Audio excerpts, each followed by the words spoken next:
दोस्तों, आज हम जिस सीरीज को एक्सप्लेन आपके सामने करने जा रहे हैं उसका नाम है विक्कत कवि, जो अभी कुछ दिन पहले ही ZEE5 पर रिलीज हुई है, जिसकी IMDb रेटिंग है 8.5। ये तेलुगु सिनेमा की एक बहुत ही बेहतरीन आर्ट पीस है जो आपको जरूर रोमांच का अनुभव कराएगी। इस वेब सीरीज में आपको बहुत ही गजब का थ्रिलर देखने को मिलेगा।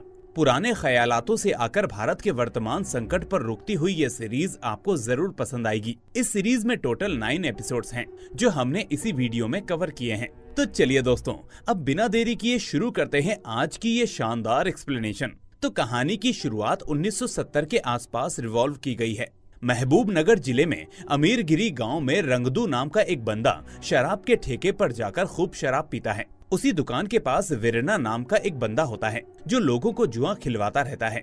रंगदू रोज वीरना के पास जाता है और उसके साथ जुआ खेलता है और रोज हार जाता है।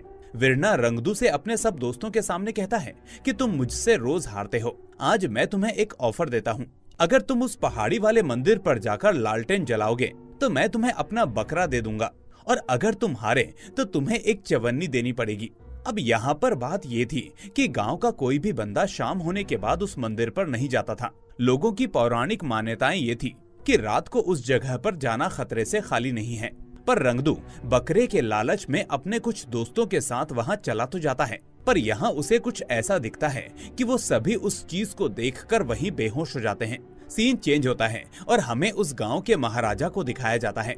आज से 25 साल पहले महाराजा के बेटे की गांव में मृत्यु हो गई थी, इसीलिए महाराजा गांव से दूर अपने सफेद महल में रहने लगा था। दरअसल पहाड़ी वाले मंदिर पर एक रात कोई फेस्टिवल चल रहा था और उसी दिन राजा के बेटे की मृत्यु हुई थी। इसीलिए सब लोग उस पहाड़ी वाले मंदिर को श्रापित समझकर ना वहां जाते थे और ना ही उस मंदिर में पूजा होती। उस हादसे के बाद से उस मंदिर में मूर्ति की पूजा होना बंद हो गई। राजा हर साल अपने बेटे का पिंड दान करता है और अब भी वो ऐसा ही कर रहा था। तभी वहाँ राजा का दामाद रघुपति आता है और वो कहता है कि महाराज, श्री सलेम का प्रोजेक्ट अपनी समाप्ति की ओर है। इसके बाद सारा पानी वहाँ छोड़ दिया जाएगा और सारा पानी गांव में आ जाएगा। हमें इस जगह को जल्द से जल्द खाली करना पड़ेगा। तभी वहाँ एक बंदा आता है और वो राजा साहब से कहता है कि गांव से गायब होने वाले लोगों की संख्या अब 32 हो चुकी है और दिन पर दिन ये संख्या बढ़ती जा रही है। पर राजा कुछ नहीं बोलता और अपने महल की ओर चल देता है। महल में उसकी प्रजा के कुछ लोग होते हैं, जिसमें रंगदू की बीवी भी होती है। वो राजा से कहती है कि कल रात को मेरा भी पति गायब हो गया,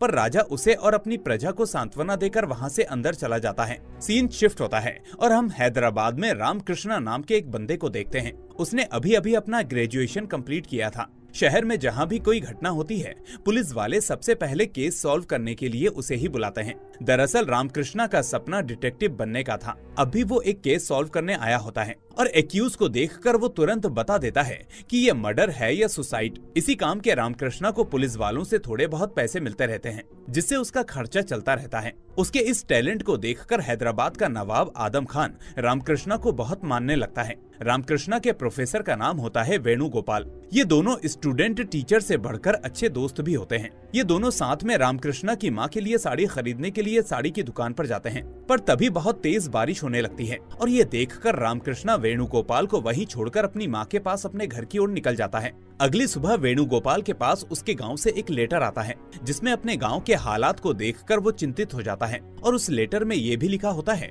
कि अब तक गांव से 32 लोग गायब हो चुके हैं। फिर हम उसी टाइम रामकृष्णा को वेणुगोपाल के पास आता हुआ देखते हैं। तभी वेणुगोपाल थोड़े से गुस्से में उससे कहता है कि कल तुम बिना पैसे दिए कहाँ चले गए थे, उस साड़ी के 50 रुपए मुझे देने पड़े। तब राम उसको बताता है कि मेरी माँ को उम्रोफोबिया है, मतलब मेरी माँ को बरसात से बेहद डर लगता है, इसलिए मैं बारिश स्टार्ट होते ही तुरंत अपने घर चला गया। फिर वेणुगोपाल इस चीज को सुनकर अपने गुस्से को भूलकर उसे अपने गांव के हालातों के बारे में बताने लगता है कि हमारे गांव में एक प्रॉब्लम है। मैं चाहता हूं कि तुम हमारे गांव में जाकर उस प्रॉब्लम को जड़ से खत्म करो और इसके बदले तुम्हें वहां के महाराजा एक अच्छा खासा इनाम भी देंगे। रामकृष्णा वेणुगोपाल से कहता है कि मैं अपनी माँ को छोड़कर इतनी दूर नहीं जा सकता। उसी दरमियान उसकी माँ की तबीयत और बिगड़ जाती है। वो उन्हें हॉस्पिटल में एडमिट करता है और अब उनके इलाज के लिए पैसों की भी जरूरत थी। तब मजबूरी में और अपनी माँ के लिए रामकृष्णा वेणुगोपाल से कहता है कि सर, मैं आपके गांव जाऊंगा। तो दोस्तों, अब तक तो आपको पता चल ही गया होगा कि अमरगिरी ही वेणुगोपाल का गांव है।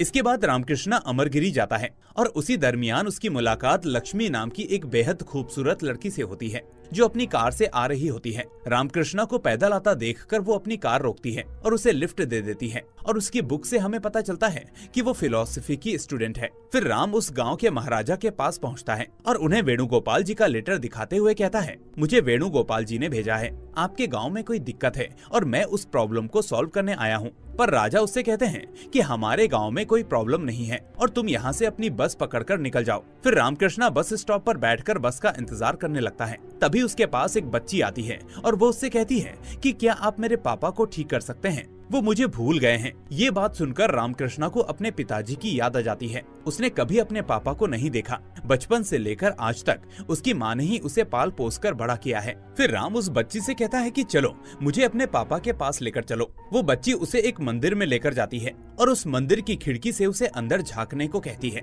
जब राम उस खिड़की से अंदर देखता है तो वो अचंभित हो जाता है। उस खिड़की के अंदर वाले कमरे में बहुत सारे लोग थे। उन्हें देखकर ऐसा लग रहा था कि वो सब कुछ भूल चुके हों। इधर हमें एक रत्नम नाम के टीचर को दिखाया जाता है जो बच्चों को पढ़ा रहा होता है। पढ़ाते पढ़ाते वो किसी चीज से डर रहा होता है। उसे देखने से ऐसा लग रहा था कि कोई उसे देख रहा हो। उधर हम राम को देखते हैं जो उसी मंदिर में सो जाता है और अब वो ये डिसाइड कर चुका था कि वो गांव की प्रॉब्लम को खत्म करके ही यहाँ से निकलेगा। वो पंडित जी से वहाँ नहाने और फ्रेश होने की परमिशन ले लेता है और वो पास में बने कुंड में नहाने लगता है। जब वो नहाकर निकल रहा होता है तो देवैया नाम का एक पागल बंदा वहाँ आता है और उससे कहता है कि तुम ही आए हो ना इस गांव की प्रॉब्लम को दूर करने, अब सब सही होगा। और ऐसा कहकर हंसते हुए वो वहाँ से भाग जाता है। इधर राम मंदिर के महंत से पूछता है कि इस गांव की समस्या क्या है। वो महंत राम को बताता है कि हमारे गांव का जो भी आदमी जंगल की ओर जाता है वो पागल हो जाता है और अपना अतीत भूल जाता है।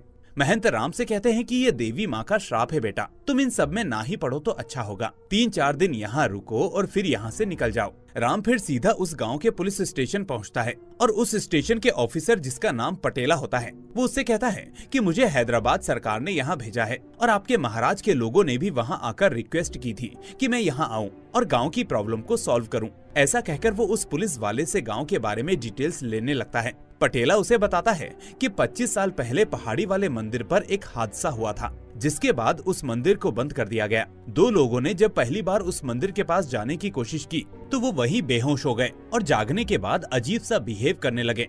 फिर उनके बाद जिसने ऐसा करने की कोशिश की उन सभी लोगों के साथ यही सब होने लगा। गांव के मंदिर में 21 लोगों को बंदी बनाकर रखा हुआ है और रत्मा नाम की एक वैश्या को गांव के बाहर रखा गया है क्योंकि वो अपवित्र है। फिर रात होते ही राम और पटेला रत्मा से मिलने जाते हैं ताकि उसे कुछ खाने पीने के लिए दे सकें। उसी वक्त लक्ष्मी भी वहाँ रत्मा के लिए खाना लेकर आती है। पहले तो ये दोनों लक्ष्मी को देखकर पेड़ के पीछे छुप जाते हैं पर फिर बाद में बाहर आ जाते हैं और लक्ष्मी से बात करते करते राम को ऐसा लगता है कि कोई उनको देख रहा है। फिर ये सब रत्मा को उसकी झोपड़ी में लेकर जाते हैं और उसकी साफ सफाई करने लगते हैं, मतलब उसके हाथ पैरों को साफ करना। इसी दरमियान राम की नजर रत्मा के हाथ पर बने एक अजीब से निशान पर पड़ती है। रत्मा के हाथ पर चांदनुमा एक निशान था। यहाँ राम सब चीजों को ऑब्जर्व करता है और लक्ष्मी और पटेला से कहता है कि यहाँ शायद कोई आया था और रत्मा को पढ़ना लिखना नहीं आता था, इसीलिए उसने अपने हाथ पर निशान बनाया। वो हमें कुछ बताना चाहती है। दूसरे दिन हम उसी टीचर रतलम को देखते हैं जो राजा जी के पास आया होता है। वो उनसे कहता है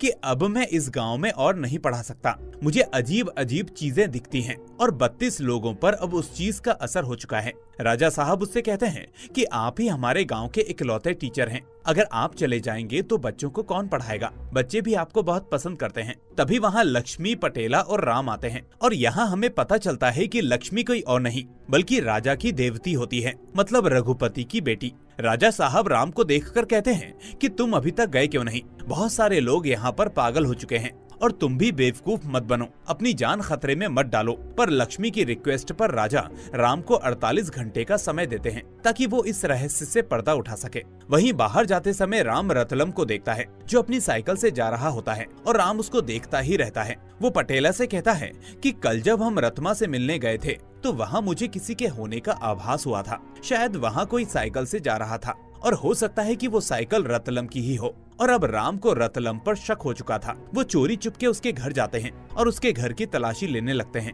यहाँ राम को एक लेटर मिलता है और जब वो उस लेटर को देखता है तो पाता है कि वो एक लव लेटर है। और यहाँ हमें पता चलता है कि रतलम वैश्या रत्मा से प्यार करता है। इसी दरमियान वो टीचर रतलम वहाँ आ जाता है। राम रतलम से कहता है कि तुमने तो उस रत्मा से प्यार किया और जब वो ऐसी हालत में है तो तुम गांव छोड़कर जाना चाहते हो। तब रतलम राम से कहता है कि जब पिछली रात मैं रत्मा से मिलने गया था तो मैंने देखा कि तुम लोग उसकी देखभाल कर रहे थे, उसका अच्छे से ख्याल रख रहे थे, तो मैंने सोचा कि तुम लोग ही उसकी देखरेख कर लोगे। फिर मैंने डिसाइड किया कि मैं ये गांव छोड़कर चला जाऊंगा। वैसे भी किसी को कुछ नहीं पता कि इस गांव में क्या हो रहा है। जब सबको हकीकत पता चलेगी तो कोई भी इस गांव में नहीं रहेगा। फिलहाल इस गांव में इतने सारे हादसे हो चुके हैं कि यह गांव अब पहले जैसा नहीं रहा। आज रात तुम नदी के पास मिलो, मैं तुम्हें इस गांव के बारे में कुछ बताता हूँ। फिर जब रात को राम रतलम से मिलने नदी किनारे जाता है तो वो देखता है कि उस नदी में कुछ बोट्स घूम रही होती हैं, पर बहुत देर इंतजार करने के बाद भी वहाँ टीचर रतलम राम से मिलने नहीं आता।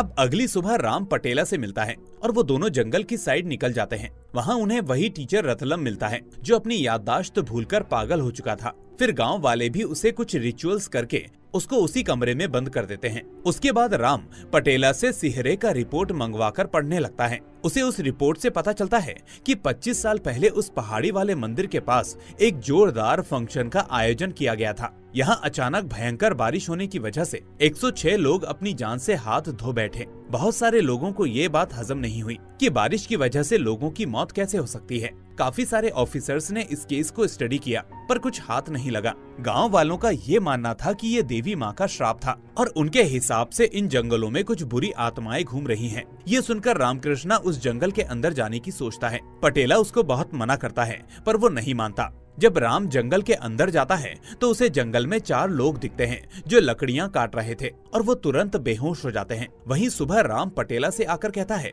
कि मुझे पहले लगा था कि ये किसी इंसान का काम है, पर कल मैंने उन 4 लोगों को अपने सामने बेहोश होते हुए देखा, पर मुझे ये समझ में नहीं आया कि मैं भी तो वहाँ था, पर मैं बेहोश क्यों नहीं हुआ और ना ही पागल हुआ। राम तुरंत पहाड़ी वाले मंदिर पर जाता है और उसको देखने लगता है। तभी वहाँ रवैया नाम का वही पागल बंदा आता है जो उससे कहता है कि देखो ऊपर से कोई आ रहा है, पर राम को उसकी बातें समझ नहीं आती। वो पागल उससे और भी अजीब सी बातें करने लगता है, पर राम को कुछ समझ में न आने के कारण वो वहाँ से चला जाता है। इधर गांव वाले पंचायत में राम से कहते हैं कि तुम हमारे गांव में नए हो, तुम्हें यहाँ के रीति रिवाज नहीं पता, तुम क्यों रात में जंगल गए? रात के समय उस जंगल में जाना वर्जित है। यहाँ राम कहता है कि आप मना करो या देवी माँ, मैं उस राज को खोलकर ही रहूंगा। तभी एक गांव वाला राम पर पत्थर फेंक कर मारता है जिससे उसके माथे पर हल्की सी खरोच आ जाती है और अब सभी गांव वाले राम के ऊपर टूट पड़ते हैं, पर पटेला उसको बचाकर वहां से ले जाता है। उधर हम रघुपति को देखते हैं जो अपनी बेटी लक्ष्मी से कहता है कि हमें पता चला है कि तुम उस शहर से आए लड़के के साथ घूम रही हो,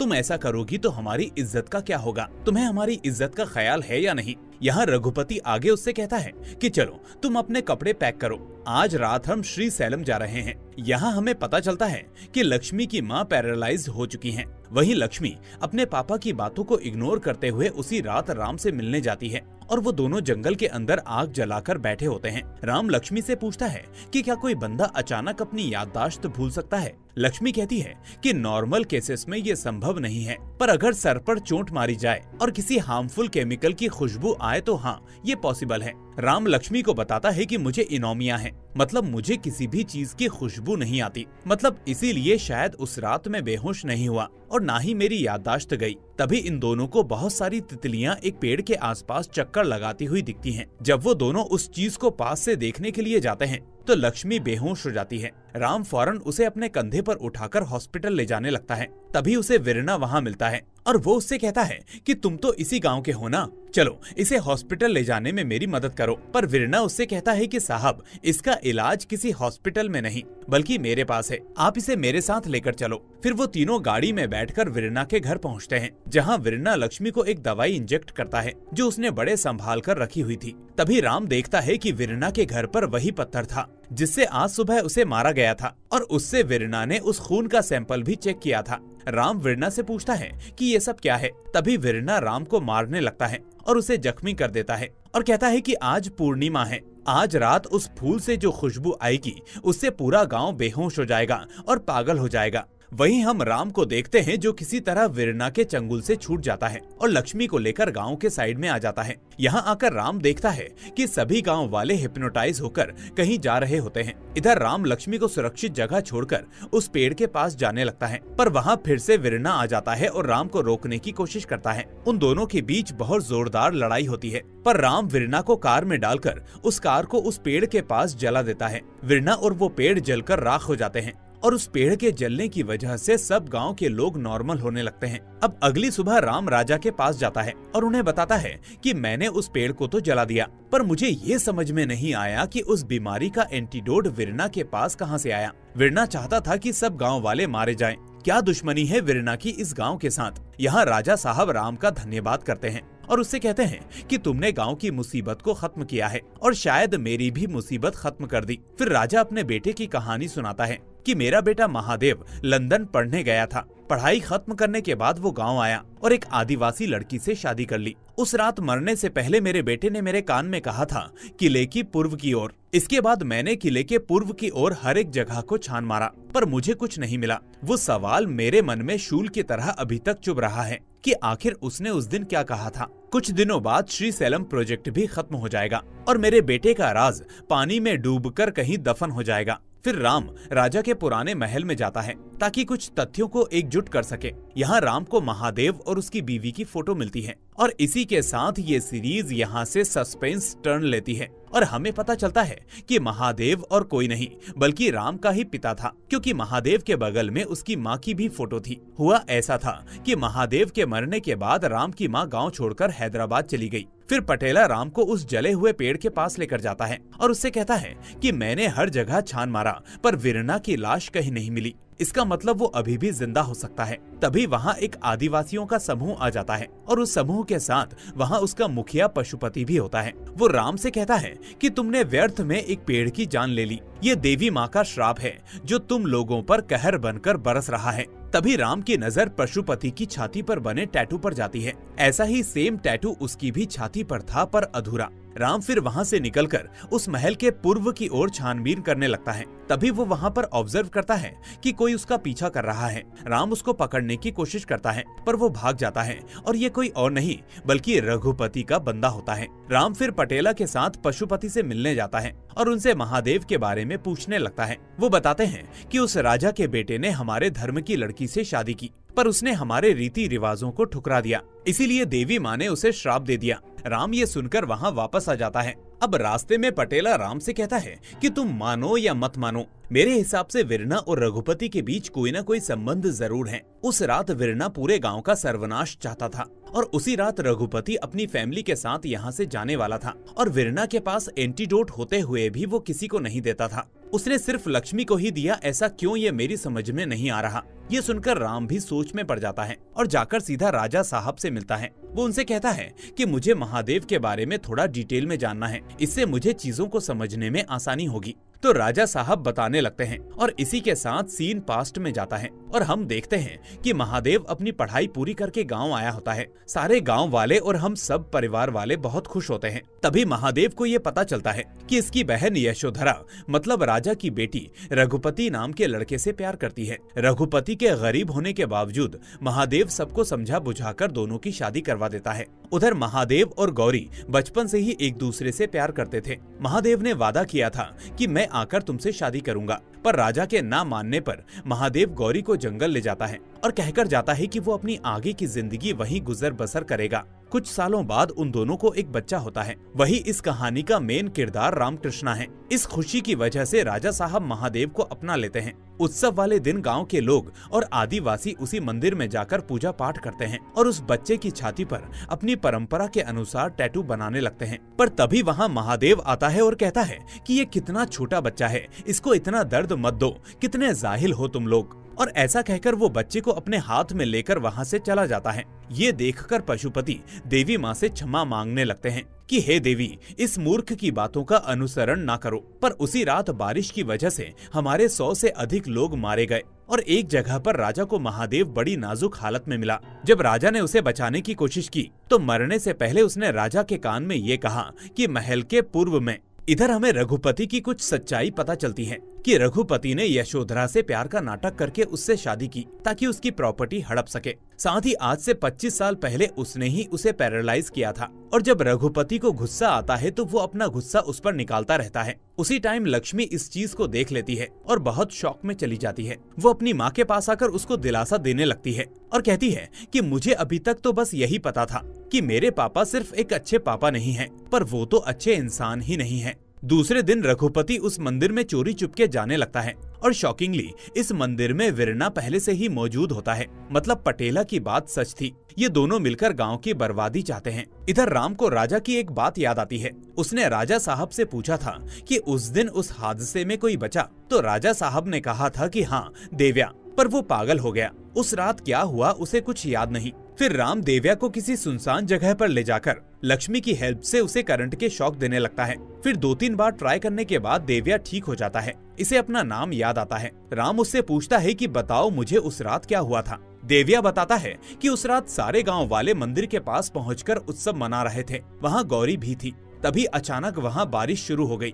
यहाँ देव्या बताता है कि ये बारिश कोई आम बारिश नहीं थी, वो एसिड वाली बारिश थी और वहाँ जितने भी लोग थे वो सब मर गए। लेकिन उस वक्त गौरी, देव्या और रामकृष्णा मंदिर के अंदर होते हैं, इसीलिए वो बच जाते हैं। और उस भयानक दृश्य को देखकर देव्या पागल हो गया। इसी वजह से जब भी गौरी मतलब तुम्हारी माँ को बारिश होते हुए दिखाई देती है तो वो डर जाती है। देव्या बताता है कि शादी से पहले तुम्हारी माँ और पापा महल के पूर्व वाले कुएं पर जाकर मिला करते थे। फिर राम उस पुराने कुएं के पास जाकर वापस तहकीकात करता है। यहाँ कुएं के एक पत्थर पर राम लिखा हुआ था। जब राम उस पत्थर को हटाता है तो उसके अंदर एक बैग होता है। राम उस बैग को राजा साहब के पास लेकर जाता है और उसके अंदर देखने लगता है। इसके अंदर कुछ पेपर्स होते हैं जो कुछ केमिकल के फार्मूलाज थे। उसी रात रघुपति के कुछ आदमी उस बैग को हासिल करने के लिए महल में आते हैं।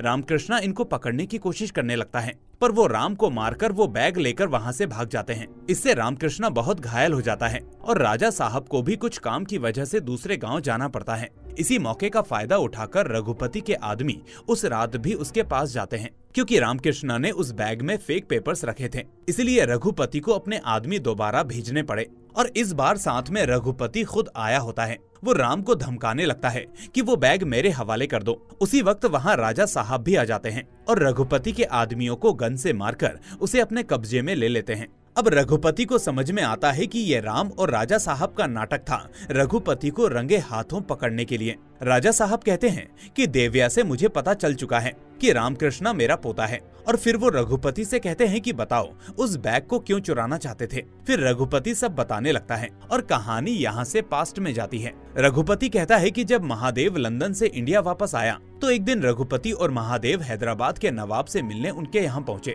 महादेव नवाब आदम खान से कहता है कि हमारे एरिया में ढंग से बारिश नहीं होती। मैंने लंदन में बारिश के बारे में रिसर्च की थी। मेरी रिसर्च से ये पता चला कि हम आर्टिफिशियल बारिश करवा सकते हैं। मैंने एक केमिकल फॉर्मूला तैयार किया है। उस फॉर्मूले को आसमान में जाकर अगर बादलों में डाला जाए तो वाटर ड्रॉपलेट्स बनेंगे जो बारिश करेंगे, पर इसके लिए मुझे आपके प्लेन की जरूरत पड़ेगी। उस समय तो आदम खान हाँ कर देता है, पर अगले दिन वो रघुपति को अलग से मिलने के लिए बुलाता है और कहता है कि देखो रघुपति, महादेव पूरे गांव में बारिश बरसाकर गांव वालों के लिए भगवान बन जाएगा, पर तुम्हें क्या मिलेगा सोच कर देखो कि अगर तुम उस फॉर्मूले को आउट करवा दो तो मैं तुम्हें माला माल कर दूंगा और मैं पॉलिटिकल पार्टी में आने के बाद भी तुम्हें सपोर्ट करूंगा। इसके बाद वो उसे एक साइंटिस्ट से मिलवाता है जो कोई और नहीं बल्कि वीरना होता है। तभी वहाँ एक गांव का आदमी आता है जो राजा साहब से कहता है कि राजा साहब, गांव के घर जल रहे हैं। ये सुनकर सब वहाँ से उठकर गांव की ओर चल देते हैं और इसी बीच वीरना लक्ष्मी को जख्मी करके रघुपति के पास ले आता है।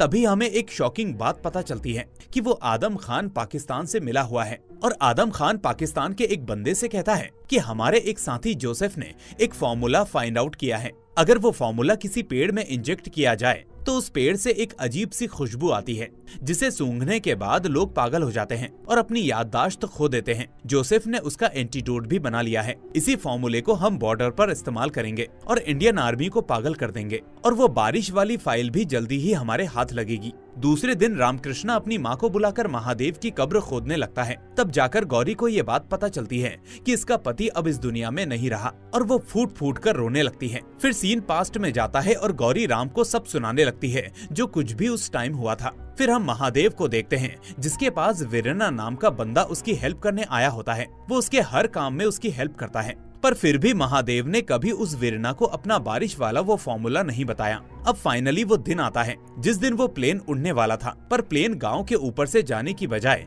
मंदिर की साइड से जा रहा था। तब आदम खान और रघुपति महादेव से कहते हैं कि हमने तुम्हारा फॉर्मूला बदल दिया है, अब बारिश नहीं बल्कि आसमान से आग बरसेगी। अगर तुम अपने लोगों को बचाना चाहते हो तो अपना फॉर्मूला हमें दे दो। पर महादेव मना कर देता है और इन लोगों से बचकर पहाड़ी वाले मंदिर जाने लगता है। पर उसके पहुंचने से पहले यहाँ सब कुछ खत्म हो चुका होता है, काफी सारे लोग मर चुके होते हैं। पर लकीली महादेव, गौरी और उसका बच्चा बच जाते हैं। वो ये सब कहानी गौरी को सुनाता है और उसे कुछ पैसे देकर शहर भेज देता है और कहता है कि जब तक मैं ना बुलाऊं वापस मत आना। गौरी तो वहाँ से निकल जाती है। तभी वहाँ रघुपति आता है जो उसको घायल कर देता है और रास्ते में वो राजा साहब से मिलता है और उनसे कहता है कि महल के पूर्व की ओर, और ऐसा कहकर वो मर जाता है। दरअसल महादेव राजा को बताना चाहता था कि उसने असली फॉर्मूला कुएं के अंदर छुपाया हुआ है, पर ये पूरी बात वो बता नहीं पाता। फिर राम राजा साहब से कहता है कि मुझे उस रात नदी के किनारे कुछ बोट्स दिखी थी। रत्मा भी उस निशान के द्वारा यही कहना चाहती थी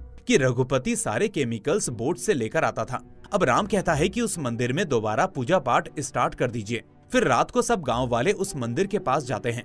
इसी दरमियान आदम खान और उसके आदमी मंदिर के पास पहुंच जाते हैं। आजम रामकृष्ण को धमकी देने लगता है कि तुम तुम्हारे बाप का फॉर्मूला हमारे हवाले कर दो, नहीं तो हम तुम सब लोगों को मार डालेंगे। राम कहता है कि वो फॉर्मूला देवी माँ के चरणों के नीचे है। ये जानकर आदम अपने आदमियों के साथ खुदाई करने लगता है, पर वहाँ जोसेफ का पागल कर देने वाला फॉर्मूला होता है। तभी राम मौका देखकर दरवाजा बंद कर देता है, जिससे उस फॉर्मूले को सूंघकर आदम, जोसेफ और उसके सब साथी पागल हो जाते हैं, सिवाय रामकृष्ण को छोड़कर। फिर रामकृष्ण उन लोगों को जो पागल होकर मंदिर के अंदर बंद थे उन्हें एंटीडोट देने लगता है और पुलिस को बुलाकर रघुपति और आदम खान को गिरफ्तार करवा देता है। अब सीन कुछ दिनों बाद शिफ्ट होता है, जहां रामकृष्ण अपनी एक डिटेक्टिव एजेंसी खोल लेता है और पटेला अपनी जॉब छोड़कर इसी के पास काम करने लग जाता है। तभी रामकृष्ण के पास सेंट्रल गवर्नमेंट से फोन आता है कि तुमने पाकिस्तान का प्लान फेल किया है, इसलिए पाकिस्तान वाले तुम्हें मारना चाहते हैं, इसीलिए तुम्हें दिल्ली आना पड़ेगा। ये सुनकर राम फौरन दिल्ली की ओर निकलने लगता है।